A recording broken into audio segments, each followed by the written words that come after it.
because I'm pretty sure because at the first time you saw him, he was doing drugs and there was drugs around him, paraphernalia.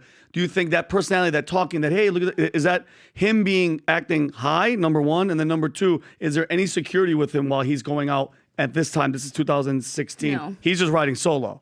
Yeah. Okay. You think is he partying at all? Do you know if he's high when he's hanging out with you? Because, I mean, he was at the house. Well, see, I talked throughout the book about how he'll go to the bathroom, every 10, 15 minutes, like in public or if we're on the train or going somewhere, whether it's Union Station or wherever we're at, he'll go to the bathroom and then come back. And I don't think it was his bladder that took him to the bathroom. That often. Yeah. I think even one time you said, I want to say you said this in the book, where it's, he, at one point he used to go and, drink a gallon of vodka a day, smoking crack cocaine frequently. There was days that he was doing it 15 to 20 minutes at a time. Mm-hmm. Wow. Gallon of vodka.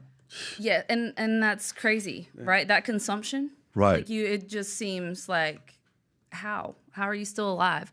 And there were times we would talk about it and he would tell me, I'll outlive you. I'll outlive you. Yeah, like he's telling you. Yeah, like he's like, nothing can bring me down.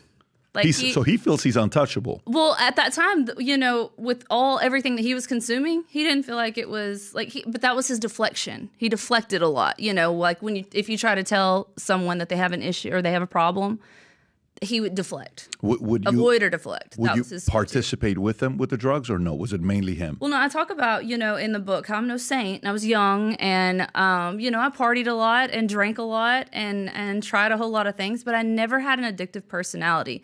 And so far, I think the only thing I've ever been addicted to is red flags. Red flags. Yeah, red flag guys, red flagged men.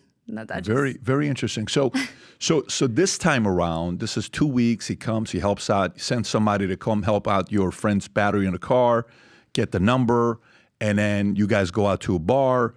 You're having a good conversation. He's talking to the waitress or the bartender, just having small talk. He's wearing this bracelet. What would Joe Biden do? And then we're going through this whole thing.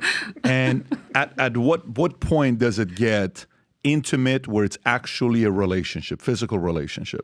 Just that day at the bar. Yes. Okay. We go to, I believe it was the Ritz-Carlton in the Georgetown area. And we go there and I stay with him. He's got like this little open bar, that comes with his room. And we're just there talking. And I talk about how that was, my first hit of Hunter. Your first hit of Hunter. You say that in the book. That's the chapter. Okay. Name. How was the first hit of Hunter? Wait, are we talking about? What are we talking about? we're talking are we talking about the date? Both. How was the first hit with Hunter? Was it something because at this point, is this guy a guy that's partied so hardcore? Because, there's certain people that go through phases of partying. Some people don't graduate it. Some people do for the rest of their lives, and they can't stop partying, right? But, just like anything else, you party a lot, you become better at it. Was he fun?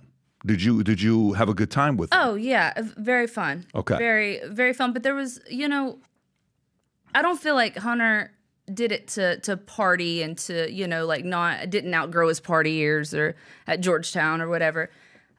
He did it, I think, to try to numb this hurt that he had, and that he'd lost Bo. He's been through tragedies in his life. Mm-hmm. And I think that he just had so much. I've read, and I know this is probably something you shouldn't do is ever read somebody's journal.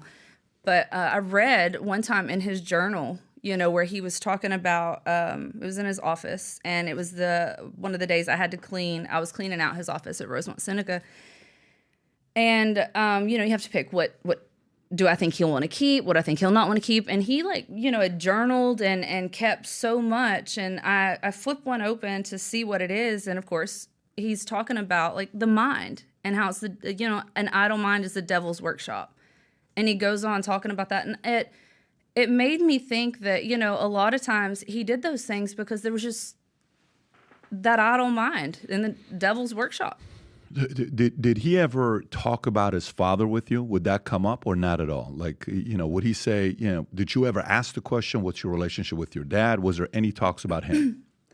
Well, I mean, yes and no. Like, there were times, I don't know if y'all remember the memes that came out. There was a bunch of memes when Joe and Obama were in office, and they had all like their bromance memes and stuff, which we thought were funny, and me and mine and Hunter's mutual friends would like bring them up. Like, we'd be on his laptop looking them up and laughing. And he didn't think any of those were really funny. Sometimes he'd mock us and laugh, but he's like, he doesn't like to feel like his family's being made a mockery of. Was he protective of his father? I would say so.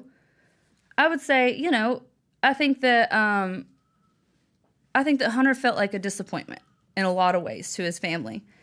And I think that bothered him really bad because he wanted to make his dad proud.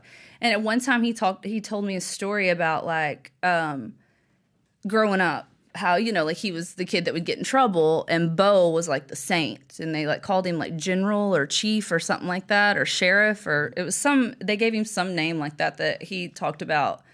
And he said that, parents knew that like if their kids were with Bo, they would be doing the right thing. And he's like, and if they were me, they'd probably get in trouble. Like he would make, little things like that I think bothered him, because I think that he did want to do good, but I think he just had so many demons. Normally when you're in a situation like this, half the time you're not looking for money. You're not looking for fame. You're not looking for any of that stuff. You're looking to be left alone, and you want somebody to have a conversation with where you feel safe, right? Right. You want to be able to talk to somebody. Did he ever feel that level of comfort with you where he spoke to you and opened up? Yes, but Hunter, like I talk about our first kiss in the book, and how, his lips, they were so hard, and it was like the shell, like he had walls put up, I'm sure, from everything that he's gone through, and who his family is, you probably have to do that. But like, for example, Hallie had told me one time that Hallie? This is Bo's wife. Bo, yes. Okay. Widow. Yeah. She had told me one time that she's like, Hunter trusts you. Like, whatever it is, like, I don't know why, but like he'll talk to you, and he'll trust you. Like, if you talk to him, if you can. And when she confided me and told me that, she told me that doesn't come easy. Like, that's something that like Hunter doesn't do. I bet. And so, that was another reason when I got pregnant, I felt like I'd let him down, because, it was this burden. I became a problem to him, and I was somebody that I felt and other people felt like, he could trust. So if you like this clip and you want to watch another one, click right here. And if you want to watch the entire podcast, click right here.